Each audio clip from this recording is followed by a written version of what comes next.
What's going on, everybody? Welcome to Jets Talk Now. Please click like and subscribe. Appreciate all the support. We're at 150 subscribers now, which, man, we started this thing 3 weeks ago, and it's been awesome to see the growth. Our last video almost hit 1,000 views, which is awesome. And just gonna keep having fun doing this. Just a regular Jet fan who has, like I said before, an unhealthy passion for this team. Today, I'm doing this a day early. I usually put my rooting guide out on Wednesday, but since we have Christmas Thursday, Christmas Eve tomorrow, I'm probably not going to record Christmas Eve. So tomorrow I'll do my weekly picks and go from there. But today, the rooting guide. Who do you root for? This is such a complicated path ahead. There is a path to number one or number two. It's a very clear one, actually. Like, you really want, I think we all feel, no matter what, you want to be in the top two, because the likelihood that Dante Moore declares is probably higher than most people think. And if he does, then you have two quarterbacks. So you finish first or second, you won't have to trade any draft capital, which is the ideal situation for the Jets, a team that desperately needs talent. But, there is a world where Dante Moore doesn't declare, or the Jets finish third or fourth, and now you're kind of screwed. So, I've had a lot of people going back and forth with me asking, what do we root for this week? Do we want the Giants? Do we want the Raiders? It's a little complicated. I'm gonna walk through the scenarios with everybody. I'm gonna use my favorite NFL kind of schedule predictor and show you kind of the different scenarios and how they would work themselves out depending upon the results this week. But really, strength of schedule is the challenge. At the end of the day, the only way the Jets can get to one or two is some combination of these things have to happen. The Giants have to win a game. The Raiders have to win a game, and the Browns, because of strength of schedule, have to win a game. The Browns' strength of schedule, I don't see a scenario where the Jets can actually get a worse strength of schedule than the Browns. So even though they have the same record, that win that the Jets have over the Browns is what's made that much more complicated. And the Browns are the one that actually scare me the most, because when you look at that team, although they gave Buffalo a scare this week, they're terrible, right? And they have arguably the more difficult schedule of the Raiders and the Giants, because Raiders and Giants play each other this week. So one of those guys gets a win. The Browns, they play the Steelers this week at home, and then they're on the road against Cincinnati. And, although Cincinnati's record is bad, they're 5-10. Cincinnati at home, last game of the season, they're capable of putting up a ton of points. And, I just don't think the Browns can keep pace. So, a lot of people are like, well, the Browns can win that game. Man, if we're counting on the Browns to beat Cincinnati at the end of this season, the last game, I struggle with that. And we've got the complication in all of this is Kevin Stefanski. Is he getting fired or not? If he knows he's coming back, does he feel good about just losing that game and securing the number one pick and getting his quarterback? Or if he knows he's getting canned, does he not care and just goes for the W, right? And I know that doesn't, people say it doesn't play into it, but I think it does. I think, like, a good example is Pete Carroll. I think there's a better than 50% chance that Pete Carroll is getting fired. Do you really think Pete Carroll's worried about the number one pick? I think he wants to win some games. I do. I think it's evident last week he was desperately trying to win that football game. So let's pull it up. I'm going to go through the scenarios with you guys, and then we can just kind of talk about it after. I'm going to share my screen now. And let's see if this pops up. There we go. Okay. So um, here's where we stand today. Giants, Raiders, Browns, Jets. Like I was saying earlier, now the strength of schedule, you know, the Jets, the Raiders, and the Giants are all still super close. Look at the Browns' strength of schedule. It's really, really low. So there's no world where the Jets could leapfrog the Browns unless the Browns actually win a football game. So what do we do? Well, I'm going to run through a few different things just to show you all the impact because there are games that you just don't realize have an impact on the outcome that you really kind of look at, right? Like here's a good example. You got Dallas against Washington, right? Well, the Jets played Dallas this year, and really, what even though Dallas and Washington are both in the same division as the Giants, so either one of those teams winning don't impact the Giants' strength of schedule. It impacts the Jets. So you really want Washington to win that game because Washington wins that game. It lowers the Jets' strength of schedule down to 537, right? If Dallas wins that game, it goes to 541. So it actually has a significant impact when you're talking about percentage points. So if we're thinking purely not what's going to happen, let's forget about what's going to happen and what we're rooting for. We're rooting for Washington to win. Okay. Minnesota, Detroit. I think it's minimal impact if I'm thinking about this properly. If Minnesota wins, let's see right now. Let's just put Minnesota to win that game. Kansas City, Denver. I mean, you'd want Kansas City to win. It's not going to happen. So, this I think actually could happen. So maybe let me rephrase what I was saying. Let's put what we want to have happen and what we think could happen, not what is impossible to happen.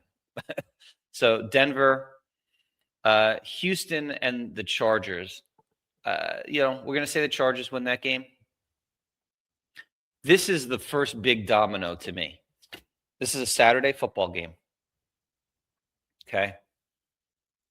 You want Green Bay to win this game, and they should be favorite, obviously. I don't even know if Lamar is going to play this game. But if Green Bay wins that game, Pittsburgh will go into their game on Sunday against Cleveland, having already clinched the division, and not really a path to move up in seeding. So really, what are because if you look at it, right, Pittsburgh is trailing the Jags by 2 games to go from 4 to 3, and they're not catching anyone at 2 or 1. So the Steelers would be locked in at 4 with a Green Bay W. Now, that doesn't mean that the Steelers, I've had this argument with people. They're like, oh, well, the Steelers aren't going to rest players for 2 weeks. I agree. They're not. But DK Metcalf is suspended for 2 games. Even if he appeals, it likely will be that he misses this game. The Steelers would be on the road at Cleveland with absolutely nothing to play for. I want that mindset going into that game. In a divisional game that matters 0 to the Steelers, at least you have a fighting chance. Okay. Seattle to beat Carolina helps Jets' strength of schedule because we played Carolina. So you want Seattle to win that game. Here's a game. Look, in a perfect world, you'd want Arizona to win this game. Again, it would help the Jets' strength of schedule. But I'm going to be realistic and say the Bengals win the game. Here's the question mark, and I'm going to do both scenarios for everyone so you can just see it play itself out. Giants and Raiders, who do you want to win this game really depends in a lot of ways. Pick your poison here, I guess, is the way to look at it. Both need to win a game for the Jets to get the first pick. Do you trust the Giants to win at home at the Week 18 against Dallas? Or do you trust the Raiders to win at home against Kansas City with the 3rd-string quarterback? You may not trust either, but what do you think is more likely to happen? So for the point of today, which is giving the Jets the best chance possible to get the number 1 pick, I'm going to say we want the Giants to beat the Raiders next week. It's going to scare some of you, but that's what we want. We 100% want the Browns. There's no argument there. We want the Browns to beat the Steelers. Another one that you're going to look at and go, "What do you mean?" Yeah, I want Indy to beat Jacksonville. It hurts the pick that the Jets get from Indy, but not by a lot. Right now, that pick was sitting at 18 going into Week 17.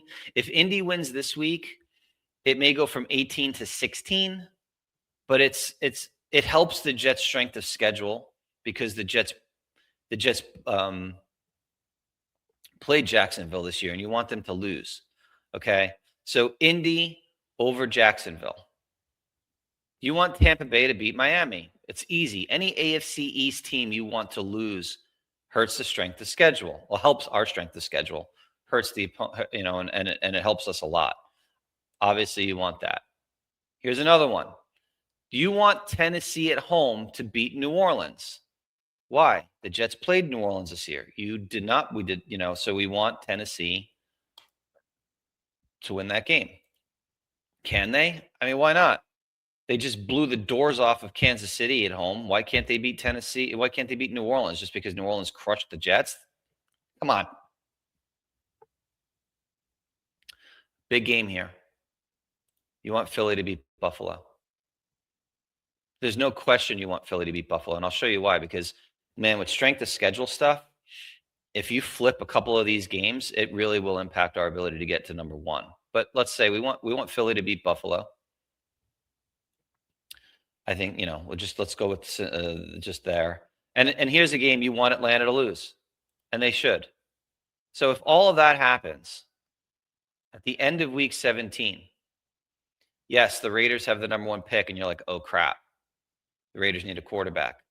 But again, I went into this scenario believing the Raiders can win Week 18. So in this scenario, and by the way, worst case, the Jets are now sitting at 2. Even if the Giants lose that last week, as long as the Jets lose, I think the Jets will still be able to sit in the 2 spot. We'll go through it in a minute. But that all has to play itself out, right? This is if the Giants win over the Raiders. That's the end of Week 17. Okay, we'll flip it back just to show you if everything else happens and the Raiders win that game. Well, the Giants are sitting at number 1. The Jets are sitting at number 2. The Raiders are 3. So you could look at that and go, well, I'd rather that because I feel good and secure in the number 2 spot. I would say either way, you're sitting in a good position if the other things happen. What you don't want to have happen is the things that I talked about earlier, right? You don't want Buffalo winning this game. Okay? Because if Buffalo wins that game, even though the Jets are still sitting at 2, it hurts their strength of schedule. And so it gives the Raiders a chance to potentially leapfrog the Jets in Week 18. Okay? And if New Orleans beats Tennessee, boom, all of a sudden you're sitting at 3rd because your strength of schedule is now percentage points. It doesn't go far enough behind the Raiders. So those 2 games, Tennessee, New Orleans, Philly, Buffalo, can flip the Jets dramatically. So I'm going to just play this out. Tennessee wins at home. Philly beats Buffalo. Giants beat the Raiders. Okay? That's what you've got going into Week 18. Now, Week 18.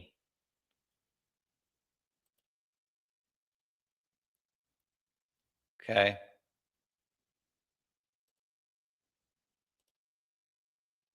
In Week 18,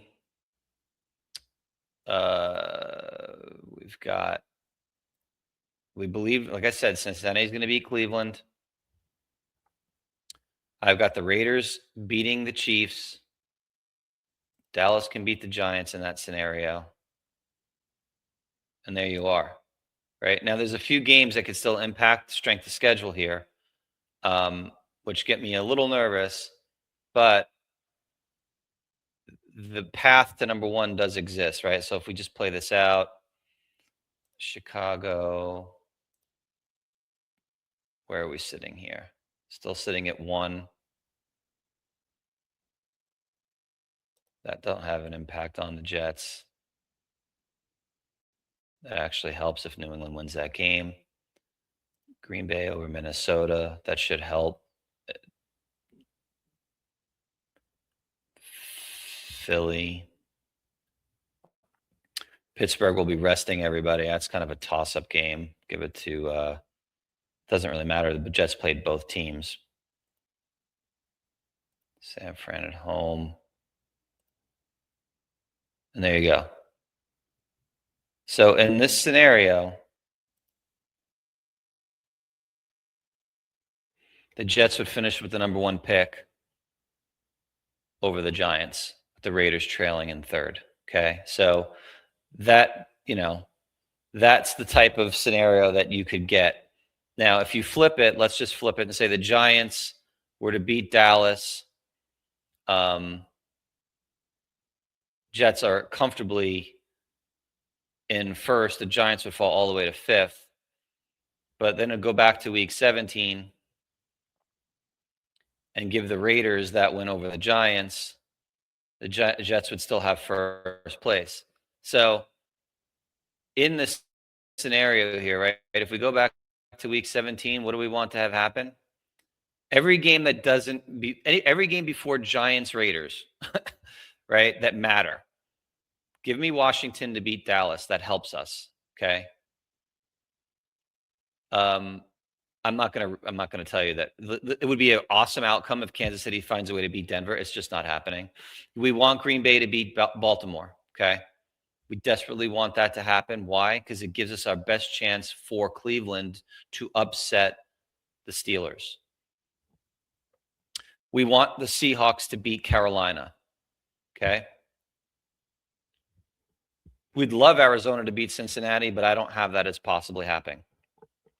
I gave you the path. The Giants or Raiders can both win this game. Either one, and the Jets could still get 1 or 2 in the draft. You just have to feel good if the Giants lose this game that they can beat Dallas. I guess worst case is the Jets finish with the number 2 pick in that scenario. So, again, that's pick your poison. But I've got the Raiders in this scenario beating the Giants, and then I have the Giants winning against Dallas in week 18. We want Cleveland to beat Pittsburgh. Okay. We want Indy to beat Jacksonville. I know, I get it. It's so weird. But look where Indy finishes in my scenario here. Indy finishes with the 18th pick, which is where they are right now by just going 1-1. So you don't really lose much there. It probably would have they would have finished 8 and 9. They could have gotten as high as 15, but you sacrifice that to get the number 1 pick and not have to trade any draft capital. Okay. So you want Indy to win. You want Tampa to beat Miami. You want Tennessee to beat New Orleans. You want Philly to beat Buffalo. And you want the Rams to beat Atlanta. So week 17, let's simplify it. Rams over Atlanta. Philly over Buffalo. Tennessee over New Orleans. Tampa Bay over Miami. Indy over Jacksonville. Cleveland over Pittsburgh. Green Bay over Baltimore. Washington over Dallas. Okay. Those are the most important ones. And then whether the Giants win or the Raiders win in week 17, the Jets have a significant shot at finishing at worst second in the draft. At worst. And more likely, not more likely, but a real chance of finishing with the first pick. So I don't want to, I'm maybe a little complicated, but that's the reality of strength of schedule. You want all the AFC East teams possible to lose, and all of the teams the Jets played during the season that are not common opponents to lose. And then conversely, you want the teams in the NFC East, and to win, and you want all of the Raiders opponents to win. So that's what you want. In all of this, if the Browns win a game, the Jets will likely finish with a top 2 pick. You really, Saturday, and you got nothing to do, watch that Green Bay Baltimore game. It's massive. If Green Bay wins that game, okay, if Green Bay wins that game, Pittsburgh has nothing to play for against Cleveland. Path to number 1 or 2 exists. It's the best outcome for the Jets. So hope this helps. I'd love to say go Jets, but I guess I'm saying go Jets for a different reason. Go Jets, lose, and have a path to a future quarterback while maintaining your draft capital. It's the best outcome for all of us. Everyone who doesn't want them to trade assets, follow my rooting guide, because if you do that, like last week, good example. A lot of people were saying we want the Steelers to lose. We want Baltimore to win over New England. And I said, well, no, I disagree with that, because you want the Steelers, knowing you want the Browns to win a game. I've been consistently saying I want the Steelers to go into week 17 with nothing to play. That possibility is very, very real right now. And look, Aaron Rodgers can beat anybody and everybody. Essentially, he just proved that this week when he beat Detroit and everybody counted him out. They were a touchdown underdog. But hey, I'd rather him go into that game with absolutely zero care in the world, because they can't move up from the 4 seed, right? Who cares if you lose that game? They're guaranteed an over 500 record. They play Baltimore the last game of the season, but it doesn't matter. If Baltimore loses this week, we're in a decent shot for an upset with Cleveland to play Pittsburgh. Not a great chance, but it's a decent one. That'll probably be I haven't looked at the spreads yet. I bet you that's like a 3 or 4 point spread in favor of Pittsburgh going into that game, which, if that game meant something to Pittsburgh, would be probably closer to a 7-point Pittsburgh spread. That's the way I look at it. As far as last week goes, I didn't go through my record. I think I went 2-2 in my Fiore 4. So I won 2, I lost 2. I was way off on both the Broncos and the Dolphins. They both got completely smashed. But I was right on the Patriots, and I was right on the Steelers. For the week, let's see, I went, got the Commanders, Eagles. I lost that one. Bears I had, so 1-1, 1-2, 2-2, 3-2, 3-3, 4-3, 4-3 and a push, 5-3, 5-4, 6-4, 7-4, 8-4, 9-4. I went 10-4 against the spread. I mean, people, 10-4-1. Coming off of 11-4 the week before. How many handicappers are going 10-4, 25-8 in 2 weeks? I live in Texas. I'm not putting any money on any of these games, but man, if I was living in Vegas right now, I might have some more high quality backgrounds and images on my pod. I might be like Jake over there with his fancy stuff. Right. So I'll make my picks this week, tomorrow, but hopefully this was helpful for you guys on the guide. At the end of the day, we got a path to 1 or 2. You know who to root for. Let's see what happens. Have a good one, guys. Thanks for tuning in.